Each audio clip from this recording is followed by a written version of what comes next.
Do you have a thing? Mm-hmm. Hit me. Uh-oh, did we start? Yeah. Starting the stopwatch. Welcome to Opinion Havers, a movie podcast for people who call October spooky season. I'm Tyler. I'm Cody. You went first, you I did. animal. Trying to spook you. It's spooky season, you know what that means? Spooky boys. We're dropping some spooky Halloween episodes for the month of October. One's already out. We already released one. It was about some movie. No one cares. Here's the thing. What happened, Tyler? What did we watch? We watched Shyamalan movies. We watched a Shyamalan movie, Signs, alright? Yes. But you can't watch one Shyamalan movie. Everyone True. knows. You gotta do a double feature. We surprised ourselves with a double feature. What was the second movie? Wrong. The Village. True. Signs, The Village. I'm not Shyamalan's fourth and fifth best movies, alright? That is what we dropped here today, and we're ready. This is unprecedented. We're synthesizing two movies. I know. Cody's so over there, he's like, Shyamalan movies, we can't get a whole podcast out of just one movie. It's not like we've done it on at least one other occasion. He doesn't believe in it. Says it's fake news. It's an Opinion Havers first. It's never been done before. I feel really good about it. There's so many parallels, so many things. So let's do it. Let's go right into it. I mean, I'm already in it. Oh. Well, here's the thing. Are you ready? I mean, Yeah. I've been ready. Yeah. First thoughts. Science Villager. The Village? What The is Village. it? Science, know The it. Village. What'd you think? They were good. The Signs movie, yeah. Is there a twist? That's the question, everybody. The twist is the twist. It's a good one. I thought it was all right. I'd seen parts of it from the top of a ladder because I was supposed to be asleep and I wasn't, and I had a little ladder going up to the loft I slept in, and that it was cool, little bedroom I had up there. Anyway, I sat up there and I watched Signs, and I don't remember most of it. And after watching it, I'm pretty sure I've seen it in its entirety before, but I'm not sure still. Oh, yeah. The Village, I just want to call out to me not knowing the twist at the end and calling the twist about 5 minutes into the movie. And I felt so smart because they made me feel like I was like, nailed it. And then I felt real dumb for a little bit, and then I felt smarter and smarter. Basically, what I'm saying is the twist is obvious. Then they make you doubt yourself. And then they bring it back. Well said. Well put. Here's the thing about Signs.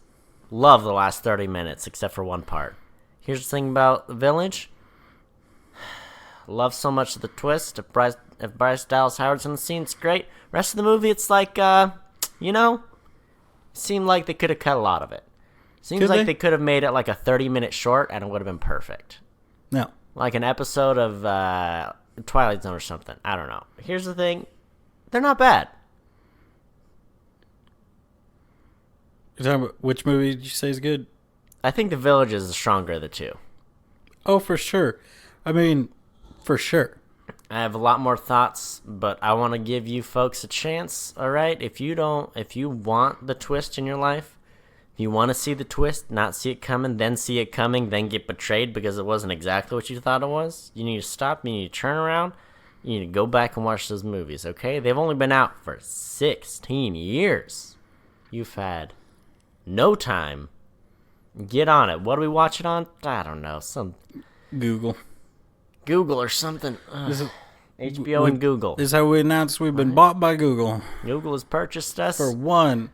$1 and a $5 gift card to Google Play Store. Yeah. So, But that Pretty wasn't good part deal. of the deal. That was just me signing up for Google Music. you lied to me. Thought that was our profits. No. That was a different thing. It was unrelated. That means it's time, Tyler. Is it though? I think so. Is it not?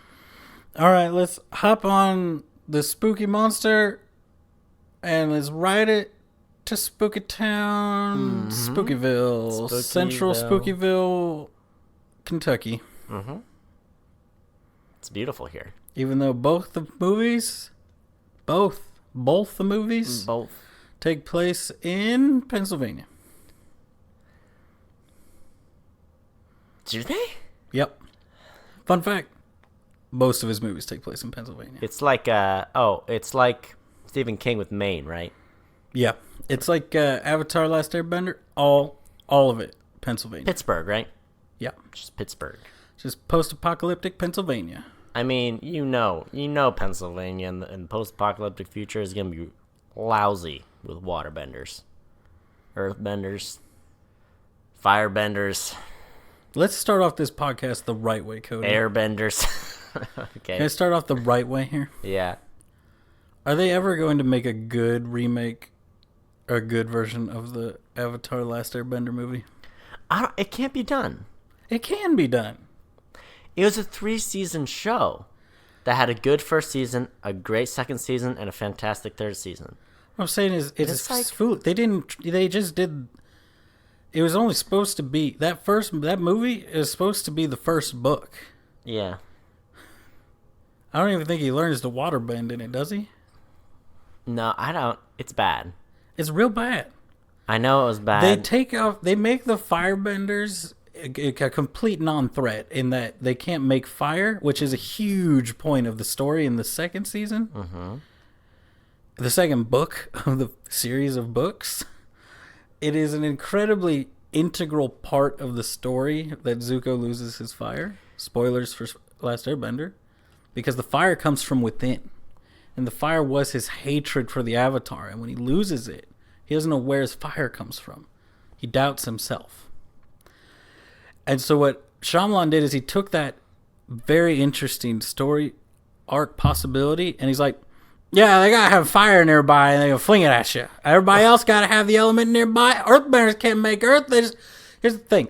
There's earth, there's water, there's air, it's everywhere. You know what there's not just everywhere? Fire.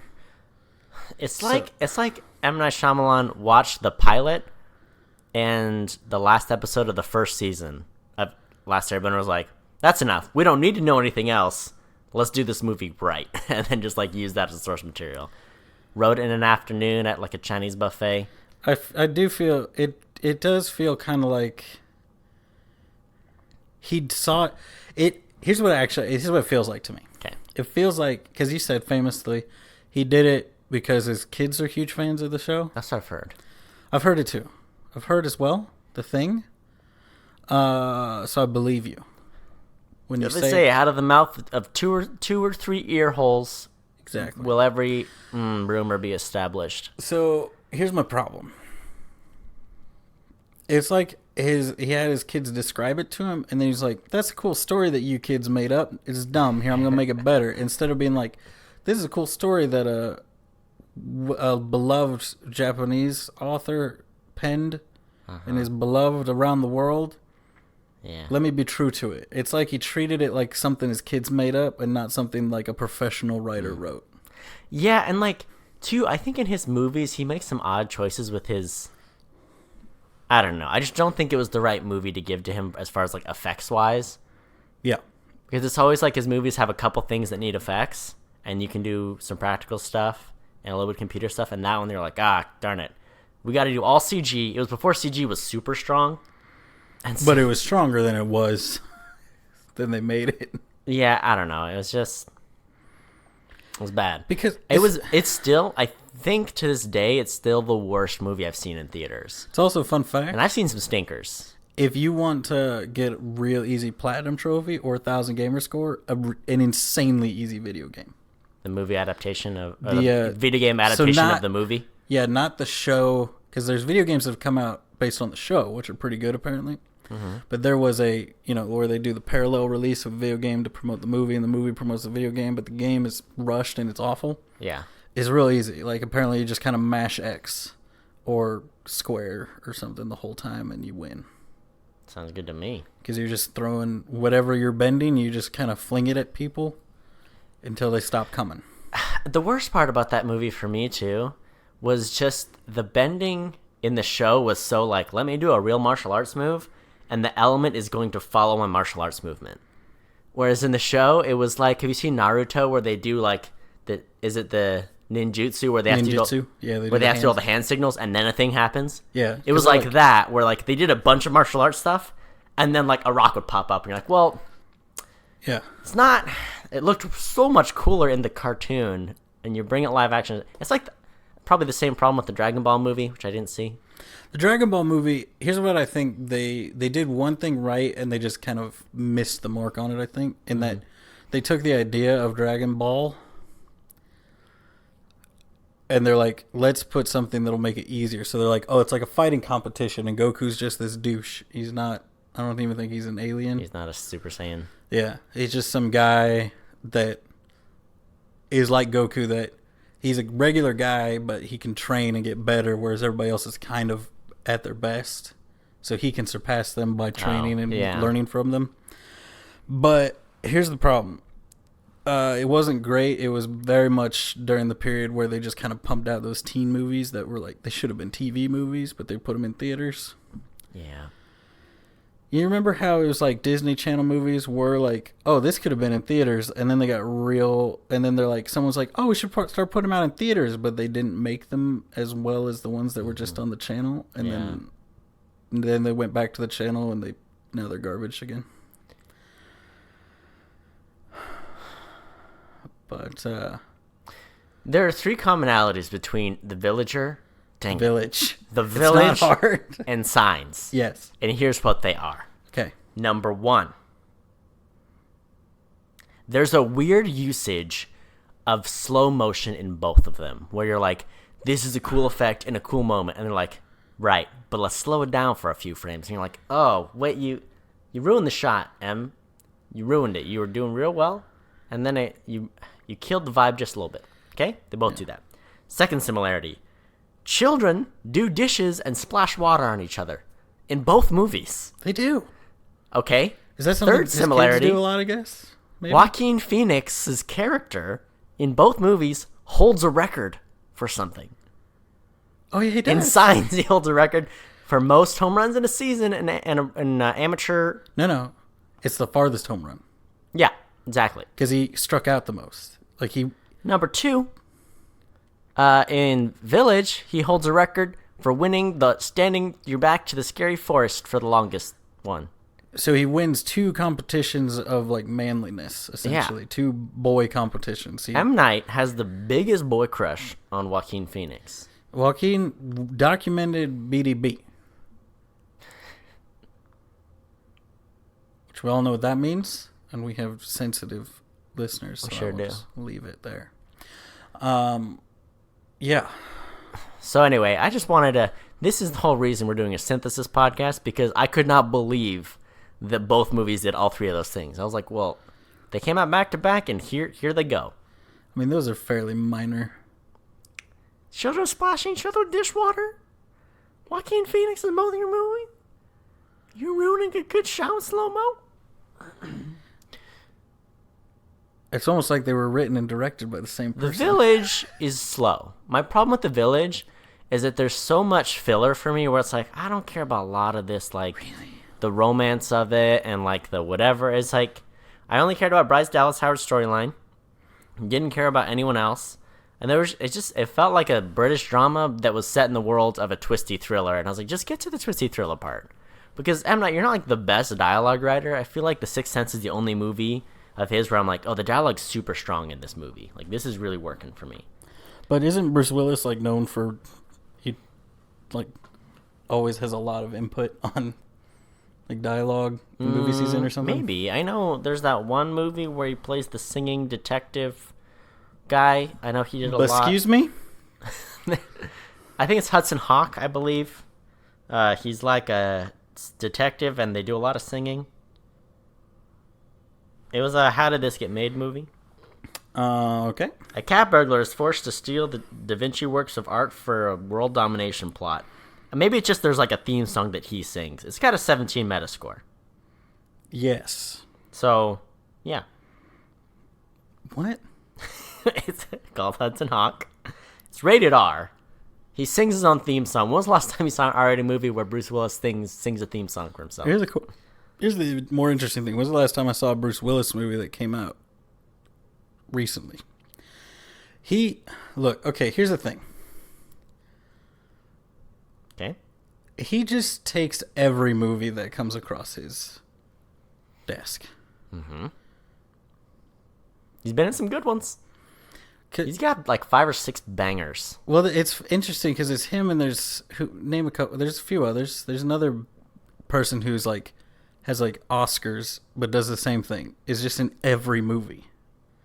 It's like someone offers him a movie, he's in it. Well, I know for a while Christopher Walken had that policy. He's like, I do every movie I'm offered if I have time to do it. Like, yeah. Oh, well, good for you. Which is why he's in some terrible movies. Yeah, which it's interesting because I've seen a lot of interviews with people and they're like, why? Like, you have an Oscar, you're rich beyond your wildest dreams, why? And it's never because they're like, I spend money real fast. It's always because they're like, I like acting. Yeah. Well, that's kind of like good or bad. Keanu Reeves is like that too. He's not the best actor, but he just loves making movies. So he's in some bad stuff. Yeah. He's in some pretty good stuff too. He's beloved by the people. Christopher Walken, his thing is like, oh, there's something to learn from every movie. I'm like, what did you learn from Balls of Fury? Yeah, that's a good one, though. So, yeah. So I think, yeah. No, please. I mean, I was just saying, it's interesting when those big-name actors just do everything. So how many Culkins are there? As far as I know, one. Why is there more? There were 2 Culkins. There's Macaulay and his brother who's in Scott Pilgrim vs. the World.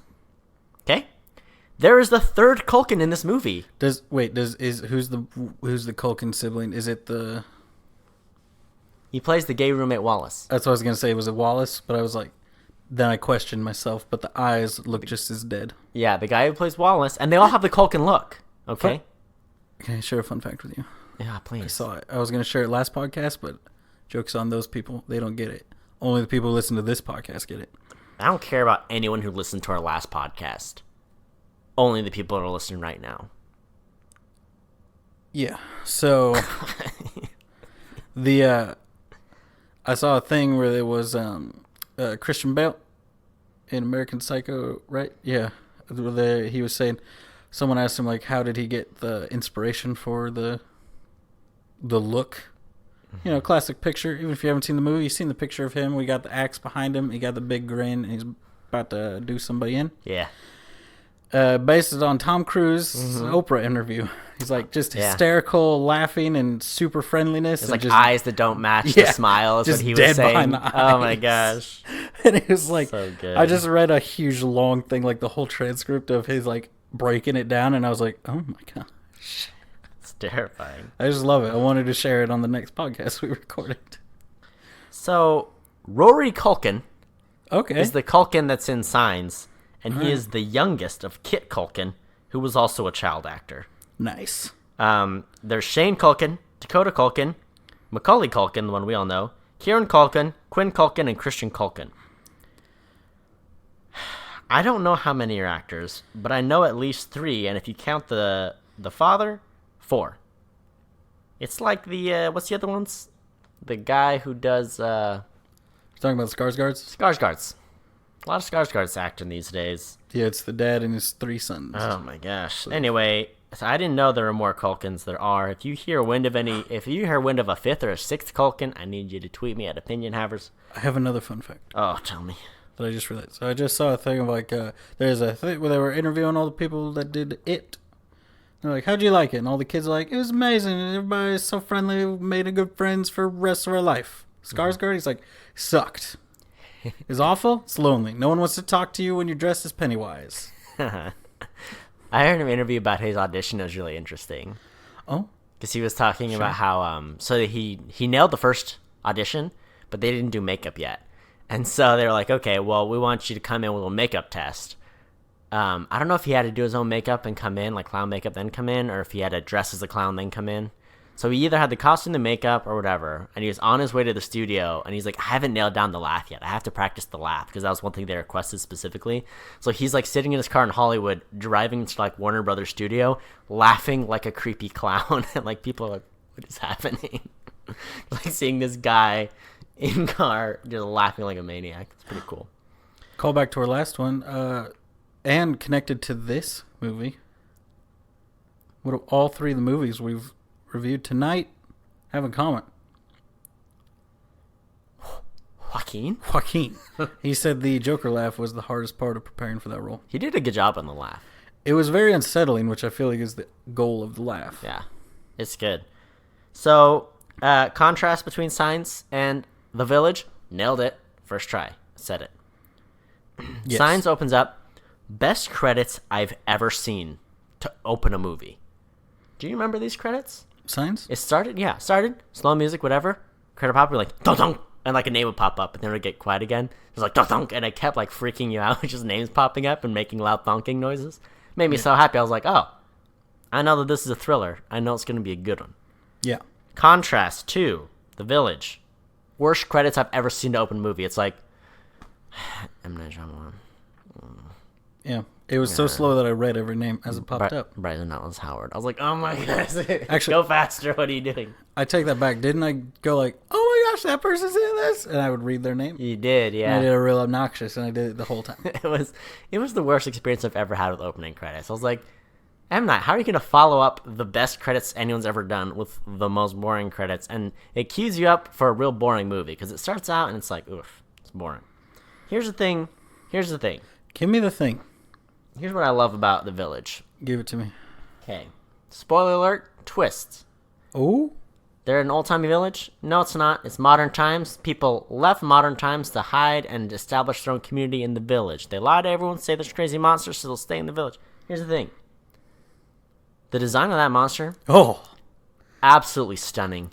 Absolutely. I mean, the whole design. So the director of photography for this movie, Roger Deakins, the guy who did Blade Runner 2049. Correct. He has done some amazing work as director of photography. Here's the thing.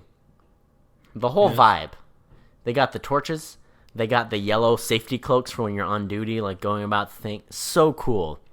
And like 20 minutes in the movie, you're like, they're just farting around with this stupid... There's no monster. And then you see the monster in the village, and you're like, no. No, I don't want any part of that. Well, see, because you just get a flash of it, and I was like, that's just somebody in like a red cloak, right? Because they keep being like, oh, someone saw it. And I'm like, oh, they're just like seeing things. It's not real. Because it just keeps. But then you saw like an arm, and I'm gonna be like,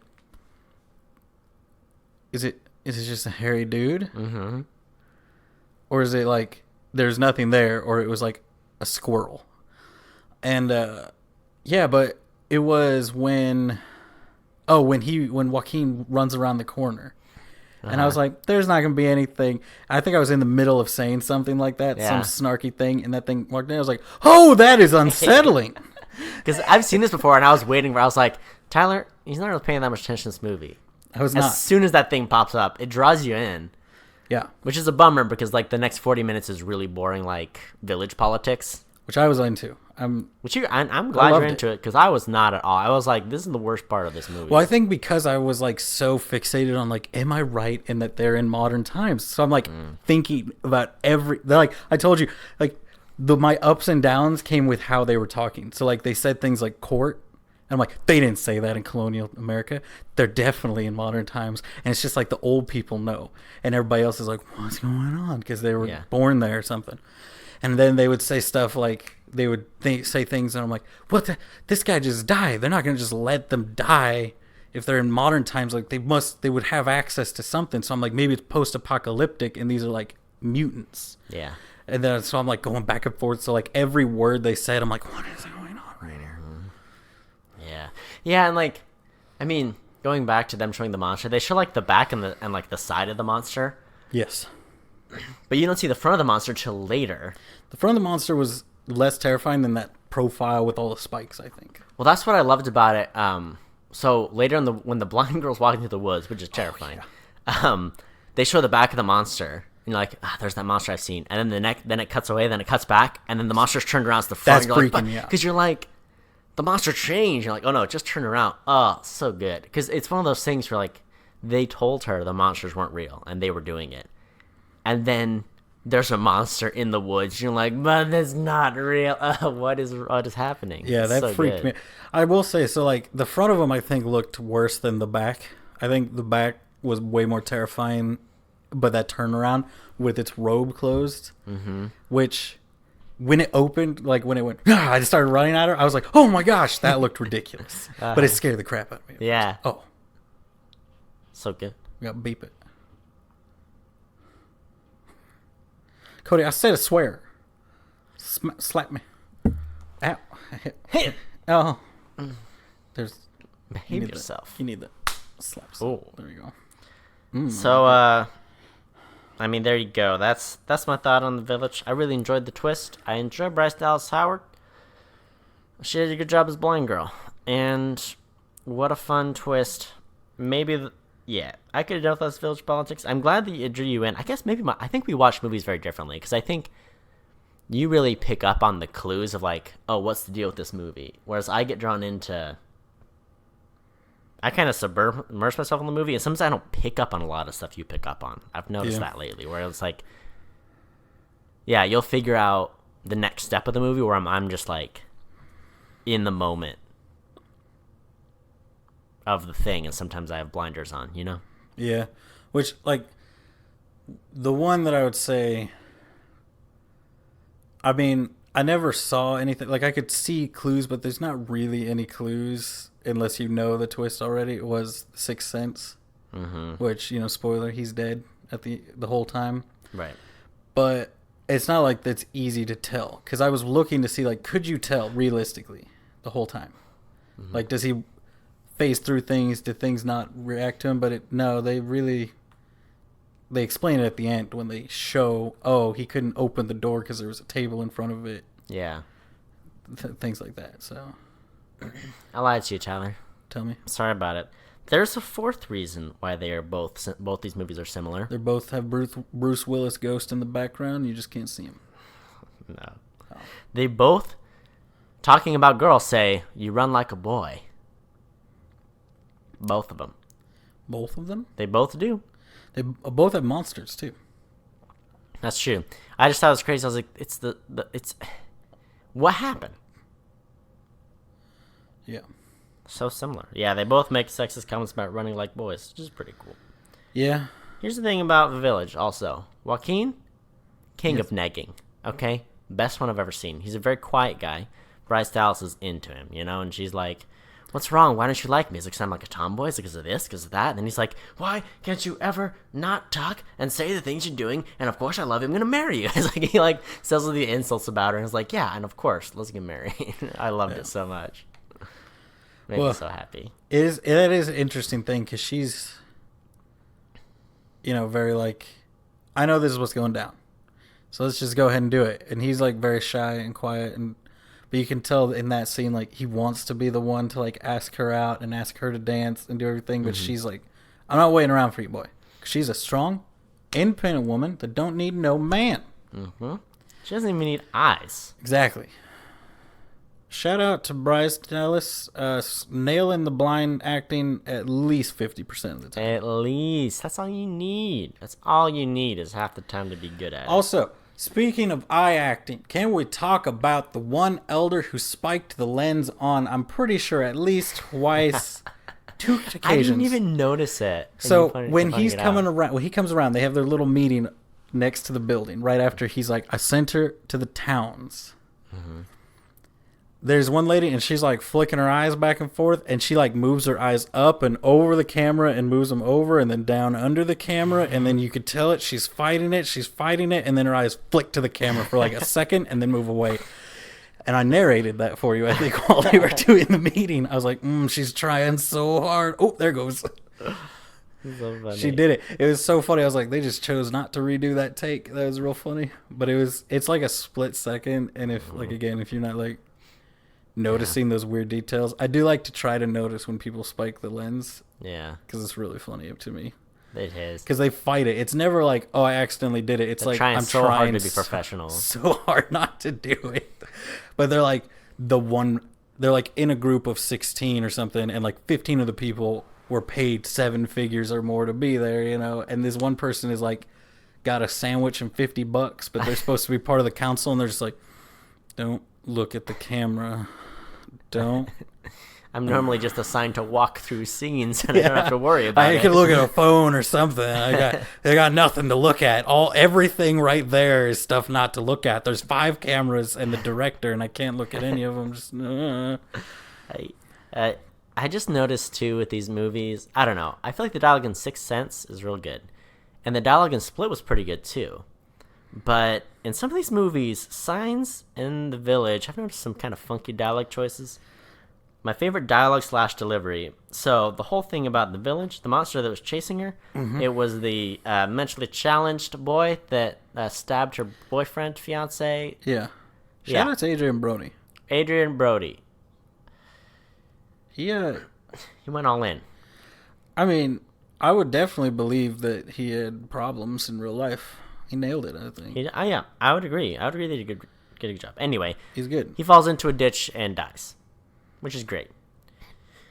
But he tries to yell and he can't. Yeah. They go back and she's like, I got chased by a monster, and they're like, oh my gosh, it was our crazy son that we love so much, even though he stabbed someone and chased her. Well, I mean that's how it works. That's fair. So anyway, but my favorite is the guy, the mastermind of the whole operation is like, this is his line, this is his delivery. We will find him. We will give him a proper burial. You're like, stop pausing. So much pausing. No. You missed a pause. I was wondering if you would do this. He says proper, pause, and then he says burial. Like he forgot proper. And like his head kind of dips down a little bit. I think like he's like, what's the line? Burial. It was just funny. I was like, we're going to go hunt down the... let's not, though. I thought that was the pause you were laughing at the time, because... I mean, I was laughing at all the pausing. Okay. Just so much pausing. It's like... Because, I mean, if I ask me to deliver that line, I'd be like, we will find him and give him a proper burial. He's like, we will find him. You need to understand, we will give him is that... proper burial. I'm on the wrong... Here's the twist I wanted for The Village. Yeah? Just I wanted is they were freaking out these monsters the whole time. They're like, oh my gosh. These monsters are going to get you. Just take the magic rocks and you'll be safe.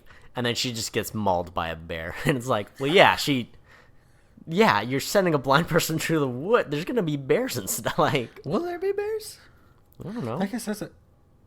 It's a wildlife preserve. Yeah. So William Hurt, he's dramatic, Cody. That's what you need to know. That's what I was trying to find was his name. The actor. He's a very dramatic actor. That's an interesting thing of like... Because the twist is they are in, it's like what, the 90s is the time period she comes out in? Or does she come out in like the 2000s and they went in like the It might be 80s? A touch earlier than that, like they went in the 80s. I think they went in the 80s. And it was like the 2000, early, it was like when about the movie modern came day. Out. Yeah. So, because the movie came out in 2004. Yeah.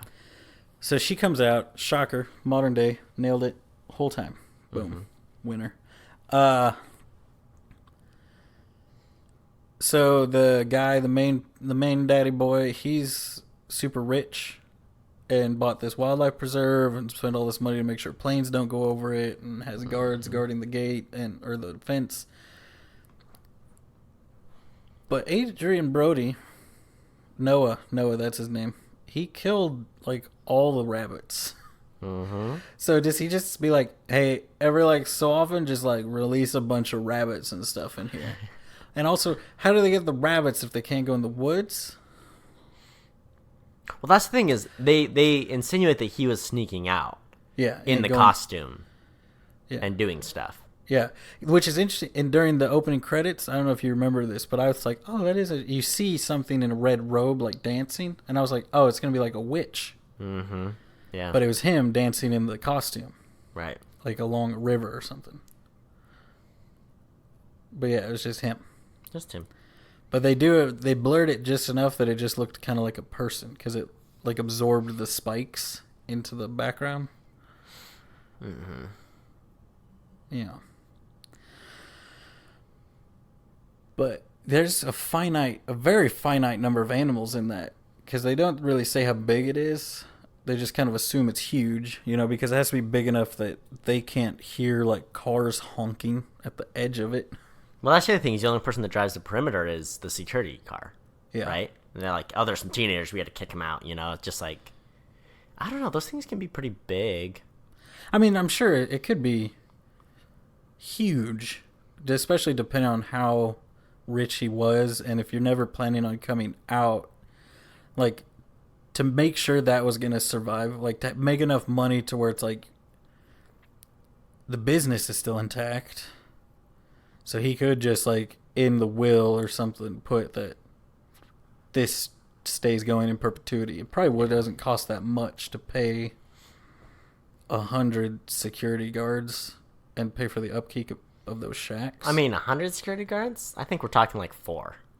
Well, I mean, if it's like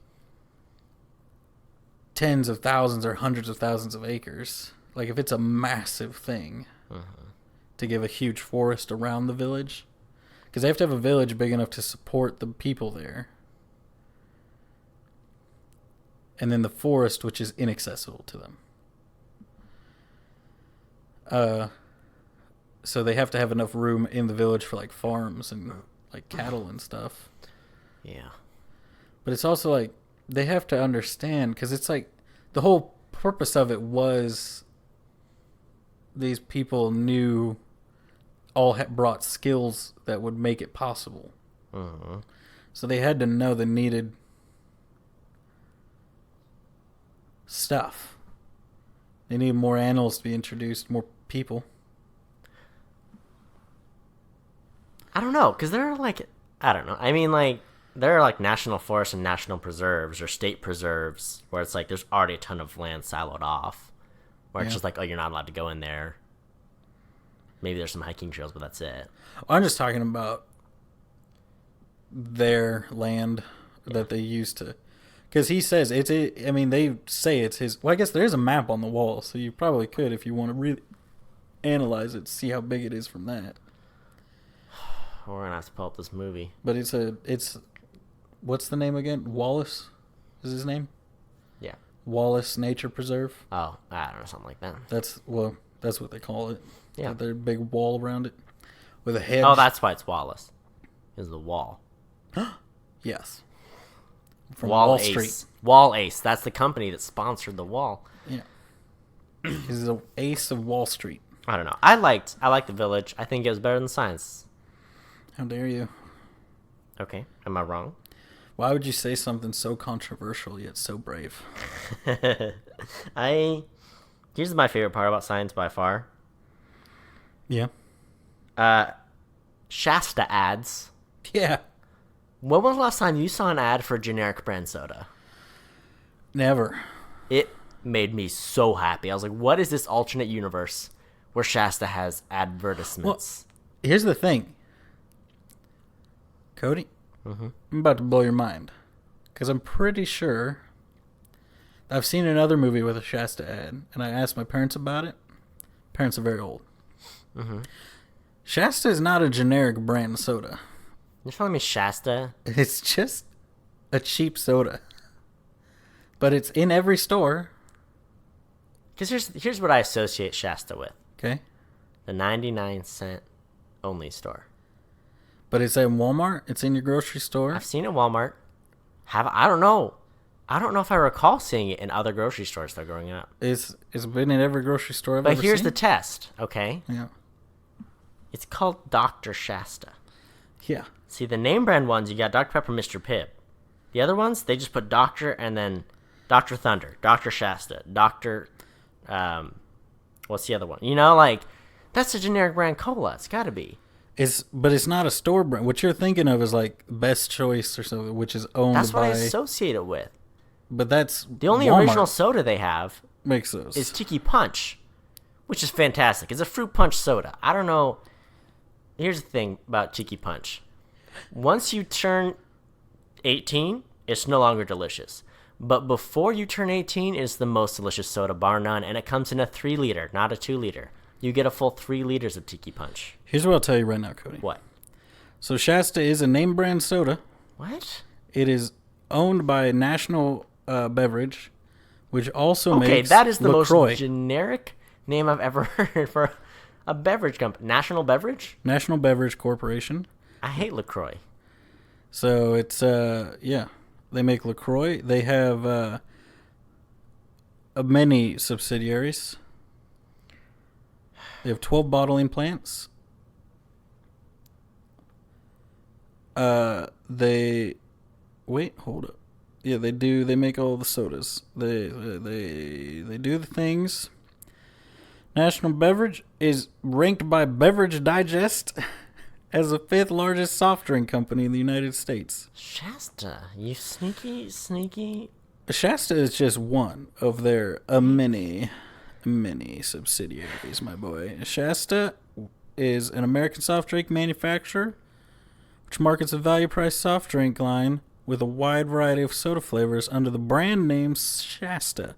Company name is derived from Mount Shasta in Northern California and an associated spring. I'll admit, Shasta is a good name. It was founded in 1889 in California. What? Okay, then explain to me how they're selling 3-liter bottles. How is that your defense? No one else sells 3-liter bottles. Here's what I'm saying. And Shasta they sell them is for filling 99 the void. cents. When you need to go and you're like, you know what? We're going to go to the shooting range. We want to shoot the cans of soda because they explode and it looks cool. Feel like we're on Mythbusters.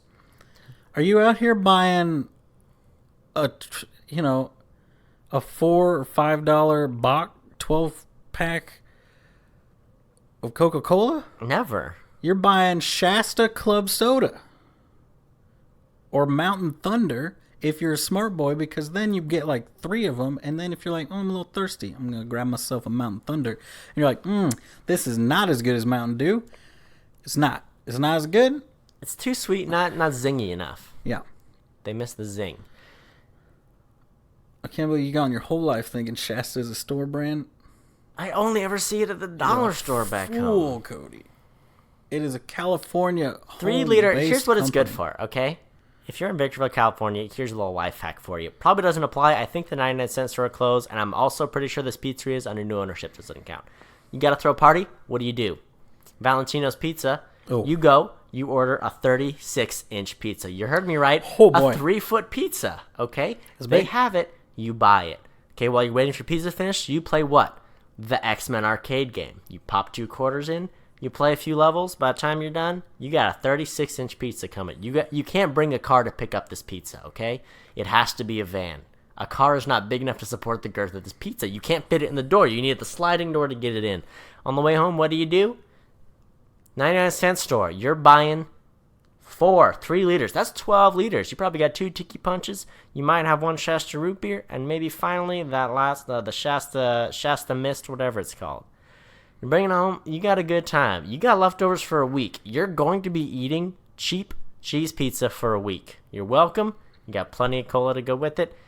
Tiki punch. It's fruit punch. It's also soda. How do they do it? I don't know. They cracked it. No one else has done it. Only Shasta has done it. Doesn't that sound like a good Friday night to you? Shasta loves you. A 36-inch pizza. Did you hear me? I heard you. Okay, it's real. It exists. Once again, I think it's under new ownership. I don't think you can get it anymore. It's not even cut in triangles. Can you imagine how big? The triangle would be 18 inches. It doesn't work. It's cut into squares. Yeah. So you got pieces that are just cheese. There's no crust. It's just the middle piece. I mean, have you ever considered the spiral? What? Where you cut it in a spiral. How does that even work? So you cut a spiral and then you just put one end into your mouth and then you just Slurp it? Like spaghetti? No, you do a little You draw it in with each bite? How many inches you getting through? The whole pizza, Cody. All That's 36? what you need to know. Cody, here's what I'm doing for you. Here's the other thing about the 36 spots. You can't put it in your fridge. Think about how big 36 inches is. I mean, I think about it every day. If I'm It goes honest. into 5 to 7 gallon-sized Ziploc bags. Just chilling in your fridge. 5 to 7. Everybody takes a bag of pizza home. It's a good time. Cody, I am looking at the Valentino's Pizzeria in Victorville, California's menu. Do they have the 36-incher? See, here's what I'm wondering. I'm thinking, Cody, that they might, because they have Cody, they have a 28-inch here, but they're fighting me on showing me the 36-inch, I think, because they have a variety of different size pizzas. You don't even know, Cody. Cody, you don't even know. You don't know. So many memories of that X-Men video game.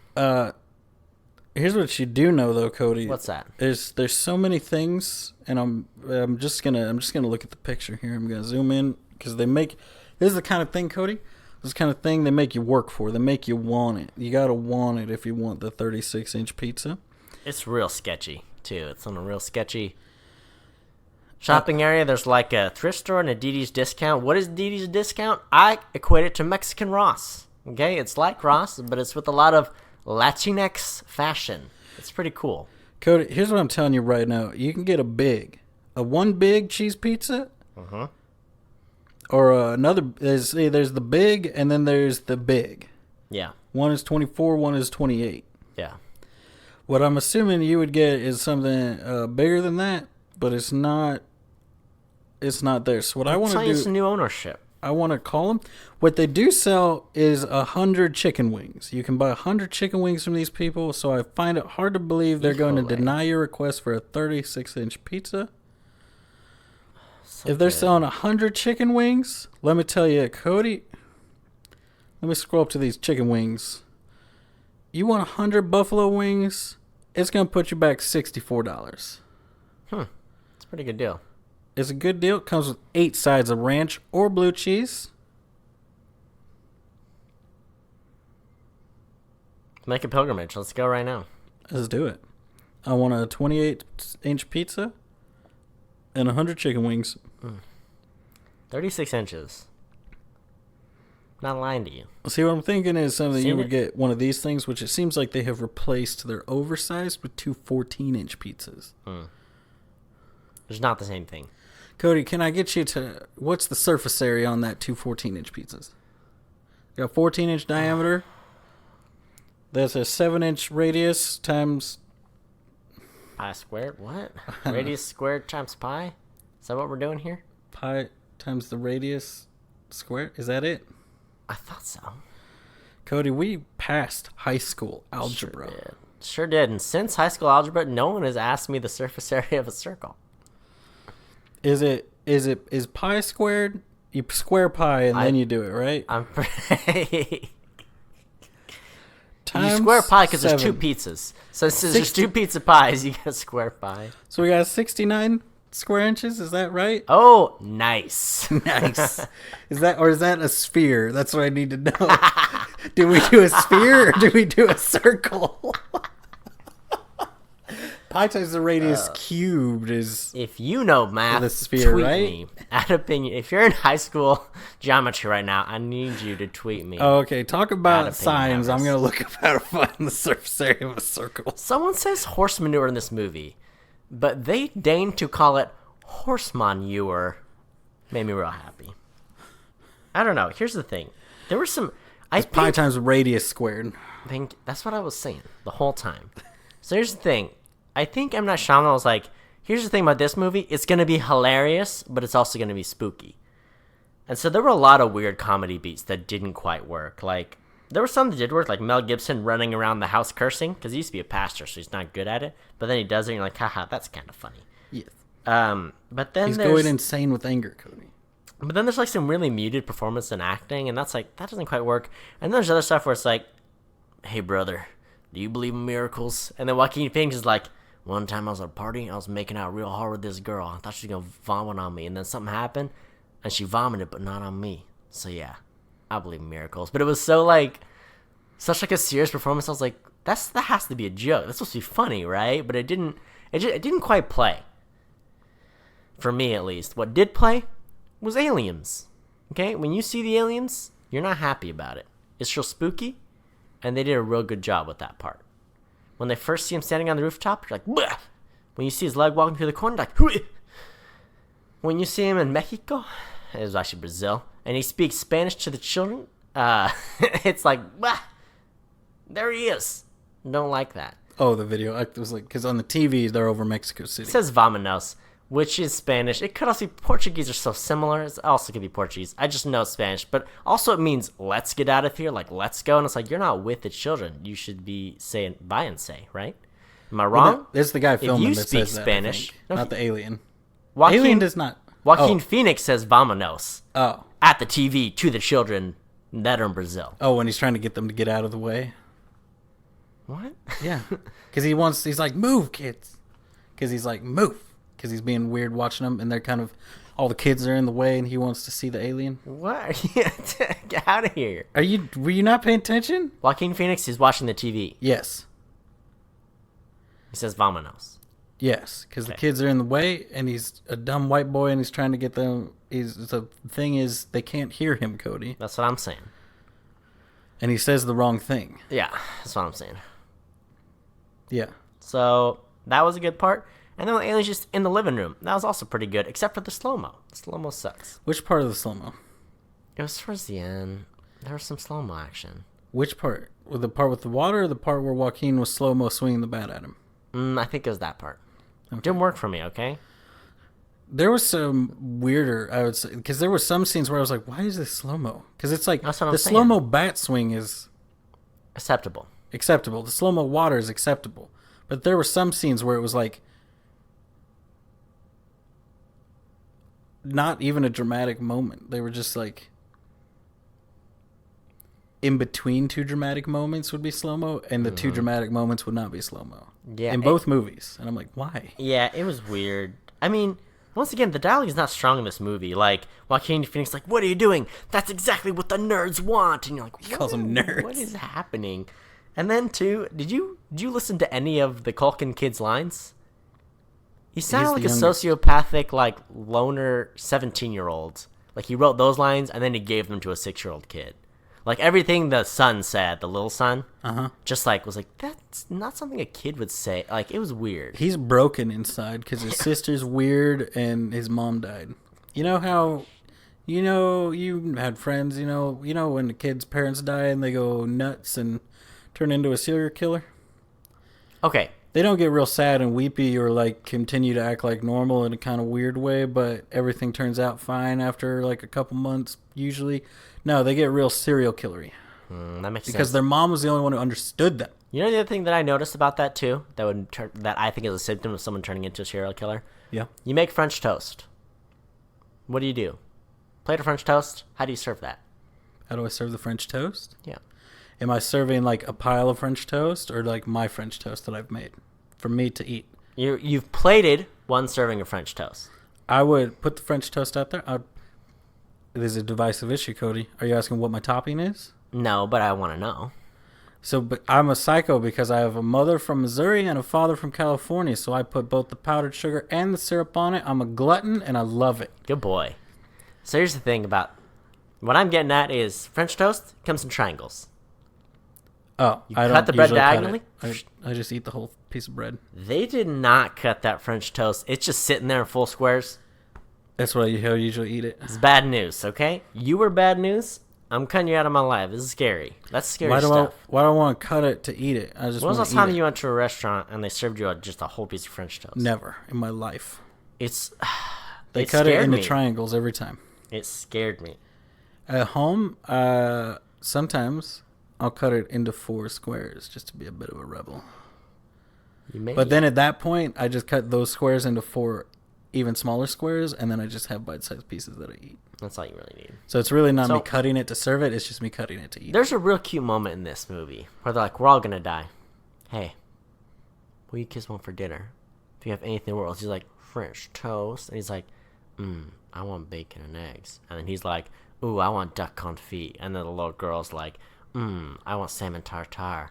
And so that's none of that's true. Only the French toast is correct. Yeah.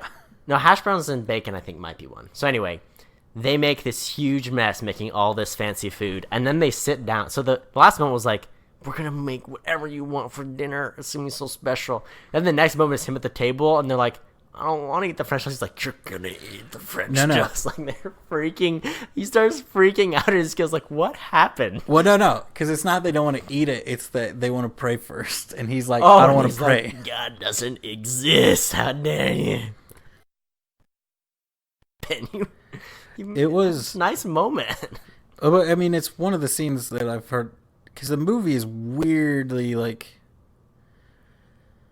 it makes you think that M. Night Shyamalan is like a again Christian or something, And he's not. I don't even think he's Christian, is he? Isn't he? I mean, he's not even a waterbender. I know. I'm just like, I don't even think he is anything or at all. Is he? Like, he's I have not no like idea. known as a specific religion. I know he's of Indian heritage. Yeah, but I think people will be like, well, isn't he Hindu? And I think he's like, wouldn't have a movie with burgers in it if I was a Hindu. Which is fair. It's a fair thing. Probably wouldn't do that. But, I don't know. Maybe he is super religious, but I remember people being like, is he? And then you look it up and it's like, no, he's just decided to be in this movie, I guess. Except he wasn't. He was a veterinarian. You've noticed a thing. You found a Here's factoid. the thing. He was raised Hindu, but then he attended a private Roman Catholic grammar school, followed by an Episcopal academy. Oh. A private Episcopal high school located in Pennsylvania. So he got molested, is what you're telling me. Who's to say? What? He definitely got molested. That's what you're telling me. He had 3 religious leadership opportunities there. Someone got him. Someone must have got to him. So, by the way, an update. I'm pretty sure your 3-foot pizza is roughly 3 times the surface area of 2 14-inch pizzas. That's what I'm saying. So they're cheating. It's an insane value. They're cheating you. I know. Out of 600 square inches. It's a lot of pizza. It's a lot. The other thing about this movie, so M. Night Shyamalan makes an appearance in both of these films. Yeah. In Signs, he is the guy who killed Mel Gibson's wife. Yeah. He just goes around slaughtering women that are married to Mels. All the Mels. He's a veterinarian. Yeah, so Mel Gibson shows up at his house and he's like, hey man, sorry about killing your wife. I got out of here. Get you the water. You know that good water? They're probably allergic to water. Spoiler alert, water. Don't look in the pantry. He drives away. Yeah, he's like, don't go in the pantry. I locked one in there. Okay.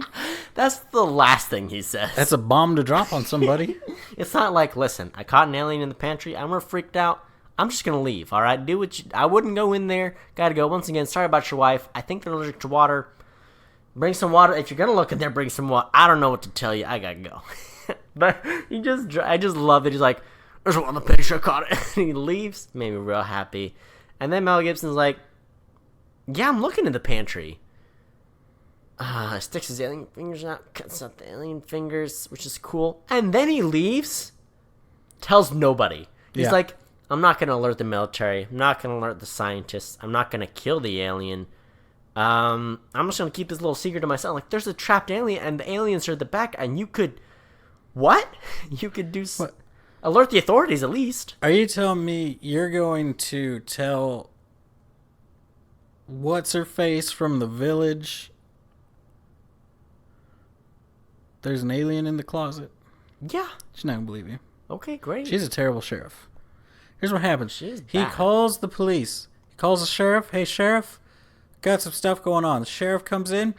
Let me tell you about Miss McGillicuddy. She's spitting on stuff. She spat on all the skateboards.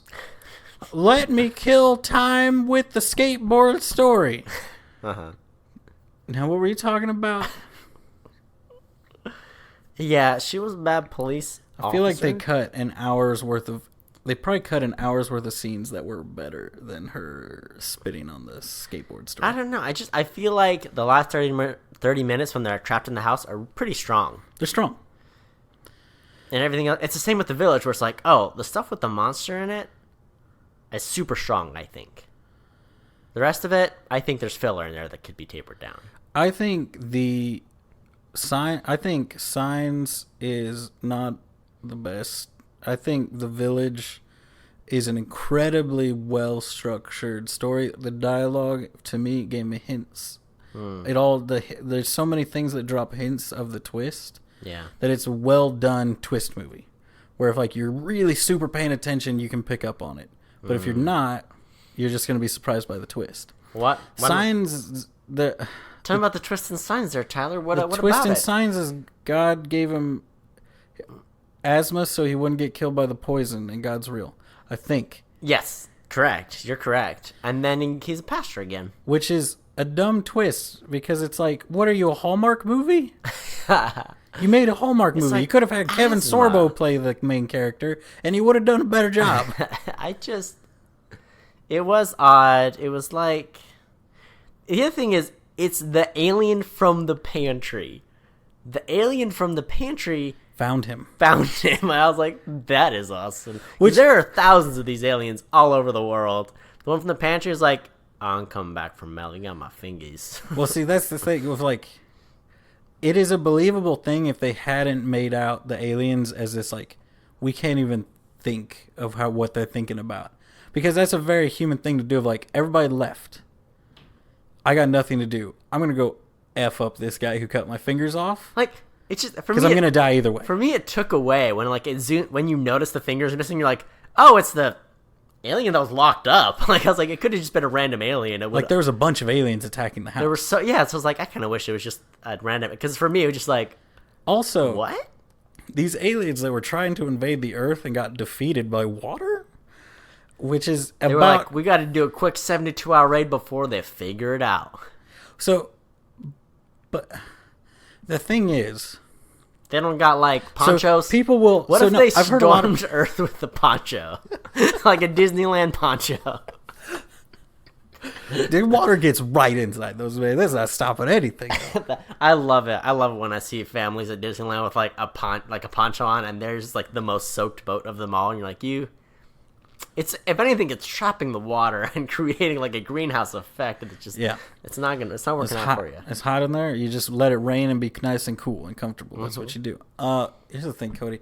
I've heard a lot of people compare the dumbness of the water and signs to the cold virus and War of the Worlds. But here's the thing: the cold virus and War of the Worlds is a genius thing because the current like population of the world, like the reason Europeans colonized and were able to decimate everything, and the reason that the current local population, like native population of every non-European country and European countries, because they got devastated by these things first, like the way they were able to do that was because they carried viruses with them that the locals weren't immune to. Now everybody who lives in Earth, essentially, except for like a few pockets of those Amazon tribes, we all have immunities to certain things built up. Like the cold's not going to kill 90% of the population, but it's going to do that. But it's that way because it already killed half the population once, you know? Yeah. So the genius is that something trying to invade Earth wouldn't have those antibodies, would probably get infected, and would devastate any army they sent to invade. Well, it's like the same reason the Zika virus has popped up in like the West in the last like 5 years. We're like, well, everyone I think it's Madagascar or some part of Africa where it's from. It's like, well, yeah, everyone there, they've developed the immunity. It's not a problem. We haven't. Or it's even like with Ebola, why everybody's terrified, which is interesting. When it got to the U.S. and they found out, like, oh, we thought it had like a 4% survival rate. It turns out with like good hospitals and being taken care of, it's like a 90% or something like that survival rate. Like, it's not going to decimate the world. Sort of like how rabies. It's like, oh, now we got rabies unlocked. Yeah. Like, you're not going to die from rabies if you get treated right away. It's not a problem. Yeah. So, but it's like a genius thing of like this time, you know, our technology would be useless, but the oldest and most effective weapon humans have ever had would work against aliens probably.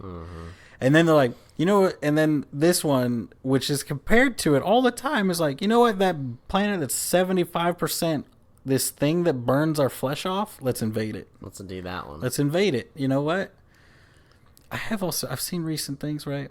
Well, where people talk about how, because in our own planet, and probably if there's any, you know, life among the stars, how atypical we might be.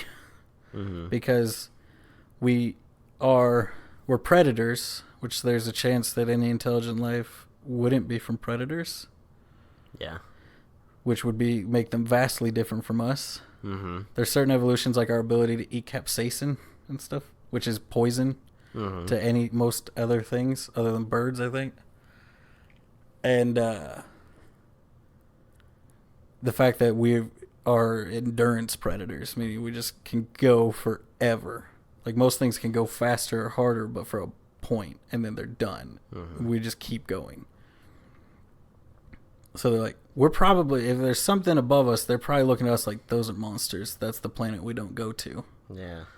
They will eat you. It is weird to think about. I feel like I'd be remiss if we did not discuss maybe the most controversial topic in this movie. Hit me with it. The car accident? The core accident? The car accident. Oh, the car accident. M. Night Shyamalan crashes into Mel Gibson's wife. Cuts her in half. Cuts her in half. She's pinned against a tree. But she's pinned in such a way that she's still living. As long as you don't move the car, she's alive. Which happens, but it's an interesting choice for a movie. Oh, it is a fascinating choice. So he shows up on the scene and they're like, here's the deal. Your wife, oh, she cut in half. We didn't want to pull her because she'll die. She wanted to give her last words to you. And it was like, oh, wait, this, it seems like such a bananas plot point. We're like, wait, who like goes to the scene of like their wife's car crash and gets to like watch them die? And I don't know, it was just, for me, it was just like, well, like, I know there are aliens in this movie, but this is unbelievable. Yeah, because I mean, I would be interested to know in that situation, do they call the family and like wait to move the car? Because I know there are situations where that'll happen and they will die eventually, but they're like, if we left the car here, they could live for days, you know? Like they can't digest food, but there's stuff. I gotta do fine. some research on like real life cases of like, okay, how many times does this happen? I doubt it happens very often, but that's what I say, the more interesting thing is like when it has happened, do they in a panic be like, we need to try to desperately figure out a way to give this person the slimmest chance of surviving, rather than nobody touch them, their families come in to talk to them while they're severed in half by a semi truck. Yeah, like. So here's do my you suspicion. call the person? This is my suspicion. You tell me if this is true or not. M. Night Shyamalan plays the guy who hits this woman with the car and kills her. Did M. Night Shyamalan actually kill someone in a car wreck secretly? And this is like his confession? Here's a question. Here, I got an idea. My old roommate, Adam, is a paramedic. Okay. I'm going to send him a text. Please. I'm going to ask him this question. I need you to. Okay? I'm going to do a little voice to text here, right? So everybody can know the question I'm saying to him. Okay. If somebody was cut in half by a car, but they were still being held together by the car, but they would die if you moved the car, would you desperately try to save them and move the car and get them to the hospital, even if it risked them dying, or would you wait until the family got there and then let them die with the car cutting them in half? It's all explained in signs. Question mark. Did you put the question mark? I have to. It did science instead of signs. Fix it. I will send it to him. I don't know if he is working right now. I don't know if any of that came out correctly. I did not proofread that text. Oh, but I've sent it to him. Life is too short to proofread your texts, okay? You throw that into the hands of destiny and autocorrect, and you let it fly. Yeah. That's how I live my life. Can we each make a prediction of Adam? Actually, at this point, I would say he's I was about to be like the new paramedic. He's a very experienced paramedic. He's been doing it for several years now. There you go. He has probably pulled people who have been cut in half out of cars before. Yeah. So, what do you think he's going to say? I think he's going to say, based on what I know about Adam, which is not much. Which is very little. I think he's going to laugh you off the stage. He's going to be like, what are you even talking about, dude? How would... No. That's my guess.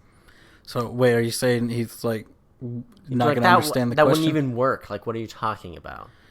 No. He'll know. He'll know. Okay. You're saying he'll know. He'll know. And he'll say... I'm thinking he'll say, you absolutely don't call the family. If the person dies, you tell them they died during the car wreck. And that's how it goes. You don't tell them, yeah, they got cut in half. And they were alive and talking to us and acting totally fine. And then we pulled the car out and they fell apart. Because I think the concept behind it is so like, it's like the pressure of the car is stopping the blood and the bits from pulling out. So if you pull that pressure off, they can't like get in there and catch everything before everything falls out. Yeah. And maybe is there something to do with the spinal cord as well? Like, yeah, it's something to do with the pressure the car is putting on the body. It keeps it alive. And as soon as that pressure is relieved, I don't know if they can't put enough pressure, which would make sense if it's a car pinning you against a tree. But if they've been severed in half, it's like, well, yeah, I mean, your bottom half is gone, and we pull this car out. There's no way we can give you enough blood for you to, like, you can't. Well, there's no way. It's also if everything falls out of you, you die. It's kind of how you're not gonna. You don't survive that.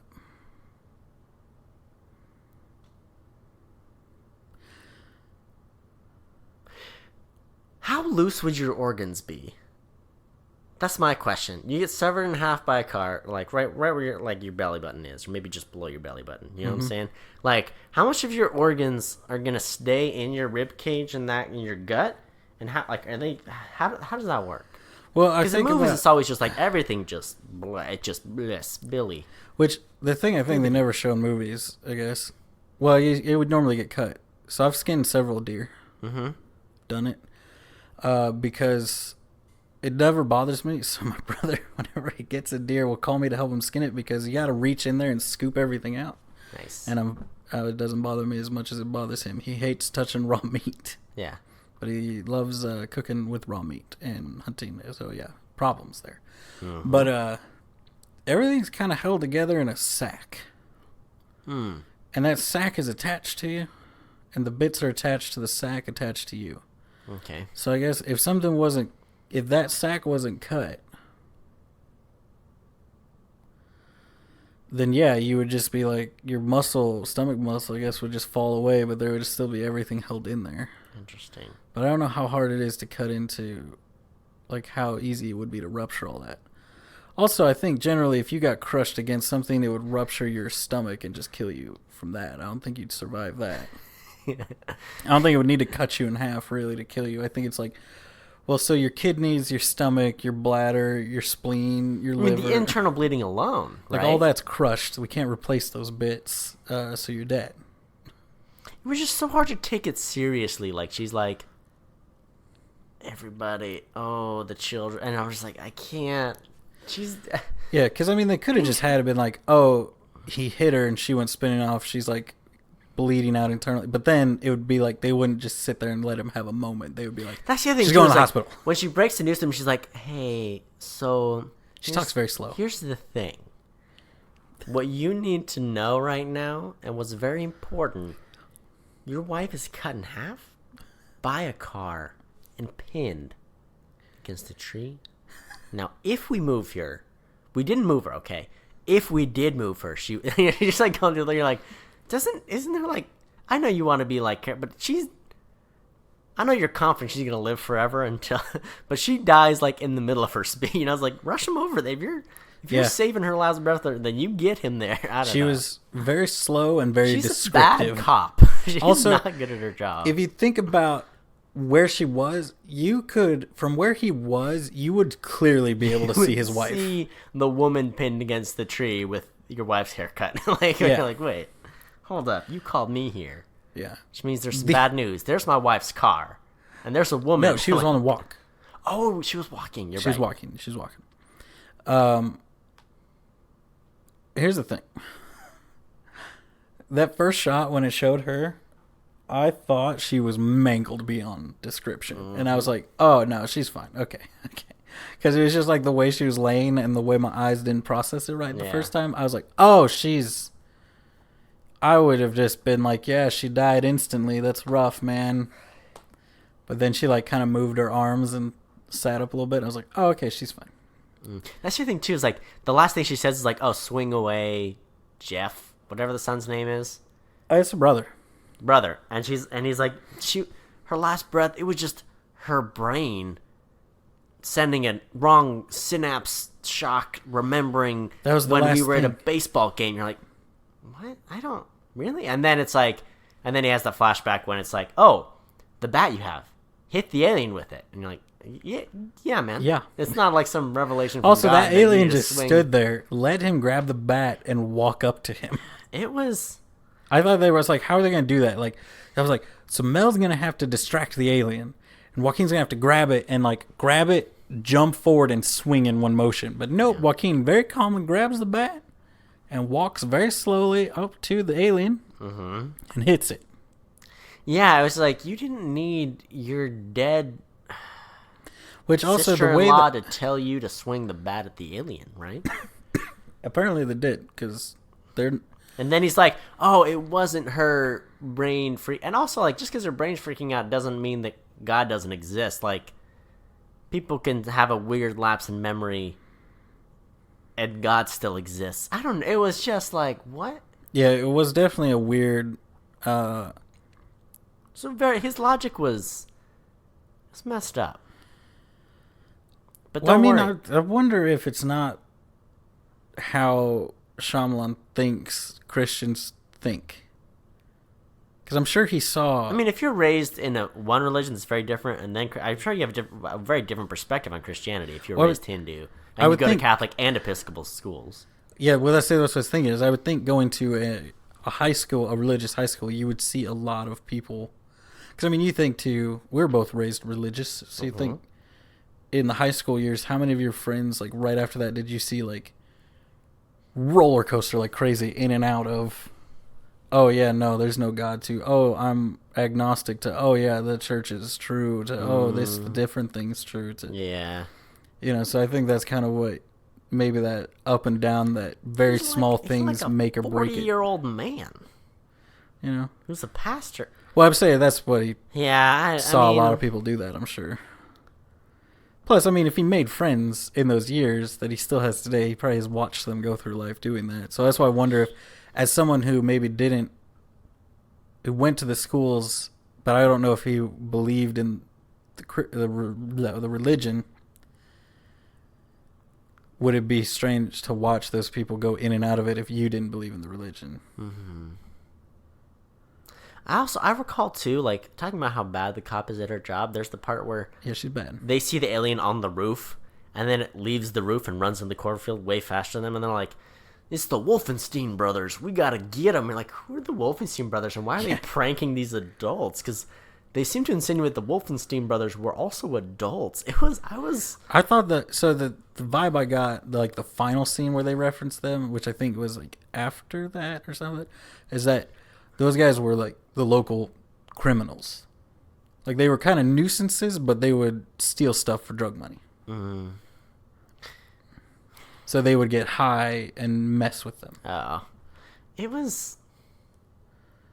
And they were concerned about them breaking and stealing things to sell it for drug money. I think that's what it was.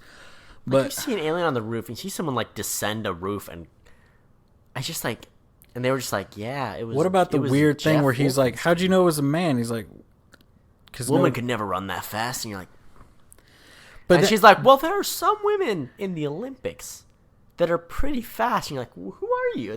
There's an Olympic woman runner pranking these people in rural Pennsylvania? well, she's like that big woman in the bar that beat up a guy. Maybe. There's a burly Scandinavian woman here in Yeah, town, and why- she's the one pranking Why you. is and she you're like, from? Like, here's what I want to know: was she just a big lady? Was she blonde? Was she tall? Was she from Norway or Sweden and spoke in tongues? Where did the Scandinavian come from?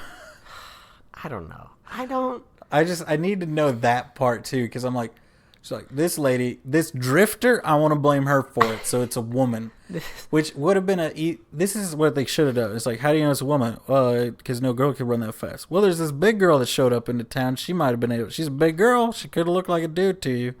And you know how big girls, they love to climb onto chimneys and roofs. see- And like, I don't know, But that scenario would have been better than this weird feminist, sexist argument they had for like 5 minutes. It was weird. And then she tells them about the drifter or what'd they call him? What'd she call her? Transient? Transient? I don't know. Transvestite? What? It was a transphobic Scandinavian wrestler. Transphobic. Yes. That would be the ultimate twist. That was the twist. Is jokes on.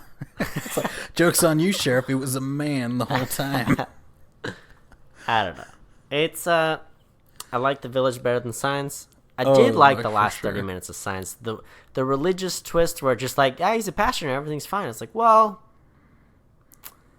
I don't know. And I guess people do believe. I hear people, even at my own church, all the time who are like, this thing that happened, it was God. And I was like, well, I disagree with that, but that's okay. Like, I'm glad you're building your faith. I don't know, but it seemed like maybe that was the take. It's just like, yeah, religious people, they have really weird reasons for what they believe is and isn't like their religious spiritual experiences. Maybe that's the point. Yeah. Maybe it's a great movie after all, but I was just like, if you're a minister and you're in your middle age, it just doesn't seem like you would come up with that weird reasons to do stuff. I don't know, but good for him. They were all happy in the end, and he got to wear the alien fingers around his neck as a trophy. Yeah. But yeah, I agree with you. As an incredibly religious person who people judge all the time by being like, no, that was the raccoons that did that. Yeah. I'm like, this is weird. That's unrealistic.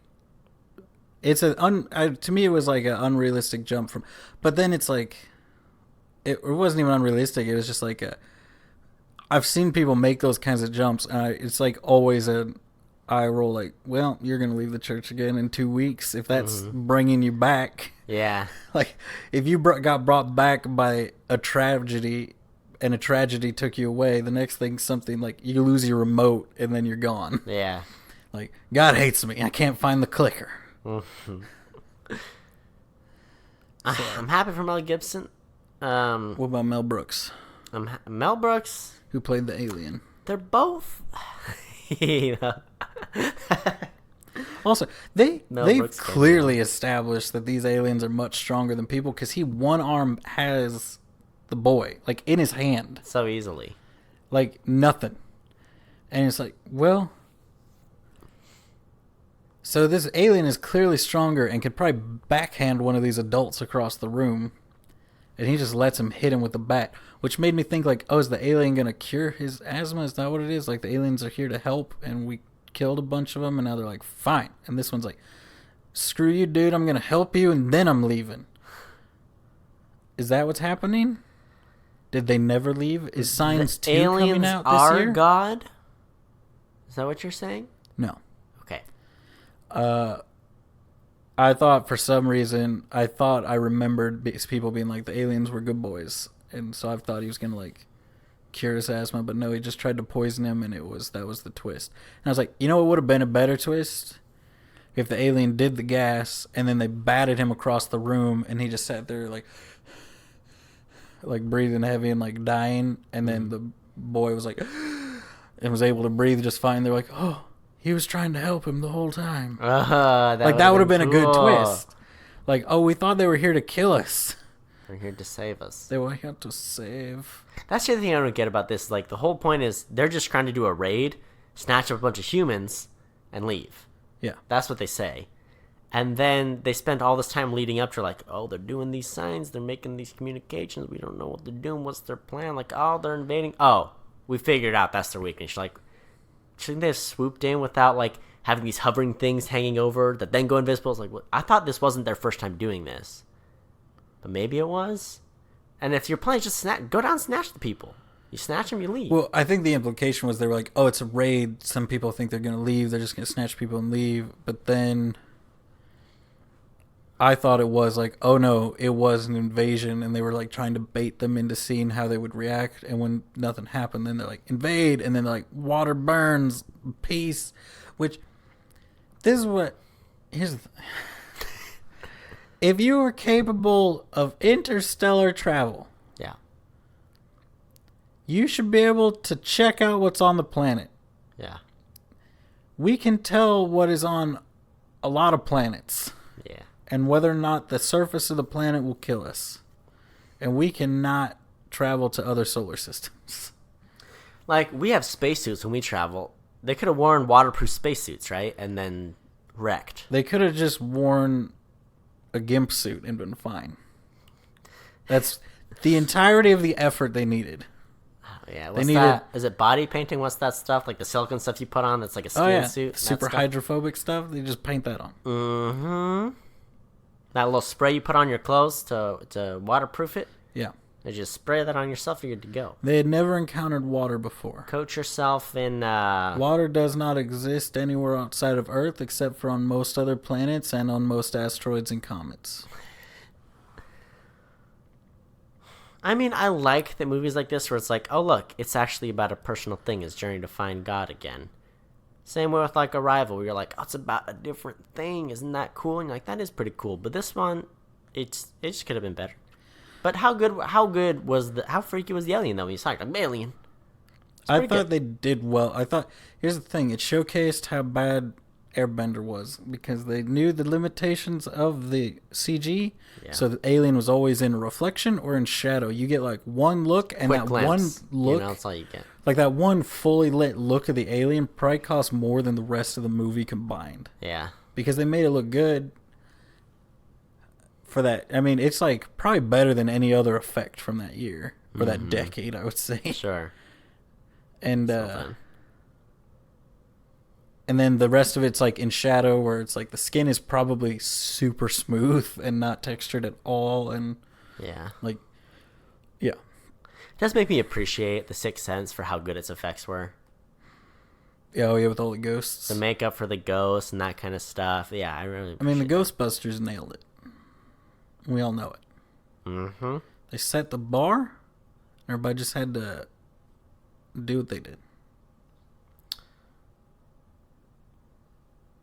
I like The Village better than Science. It's a better movie. I still like Science, though. I like things about it. Yeah. I like the ending. I like the end. The alien attack towards the end is pretty good. Yeah, I liked the Spookiness suspense of it. Good. I thought the Scary Movie spoof of it was more suspenseful, if I'm honest. I was more concerned for their safety when it was Michael Jackson chasing them, I think. Because then I'm pretty sure they end up throwing the ring girl at Michael Jackson, and it solves the problem. Before we wrap up, Yeah. gotta ask. Did we get a text back? I get no text back. I'm thinking he might be at work, or he might just not. He might think I'm drunk. Well, we'll have to do a Twitter update.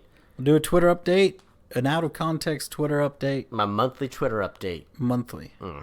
Bi-monthly Twitter update. Semi-annual Twitter update.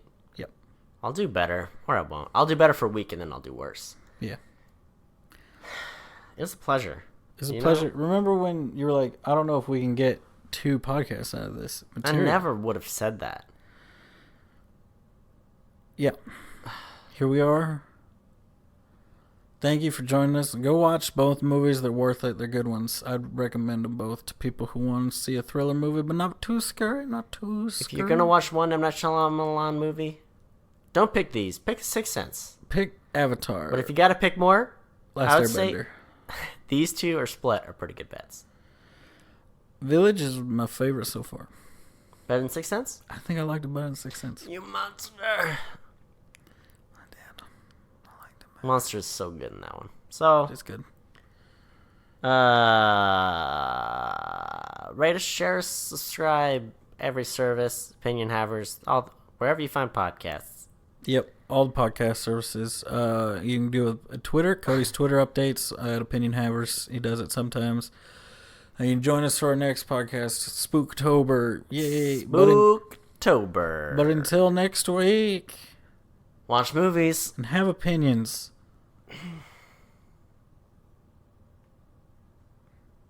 You telling me you really don't cut your French toast into triangles?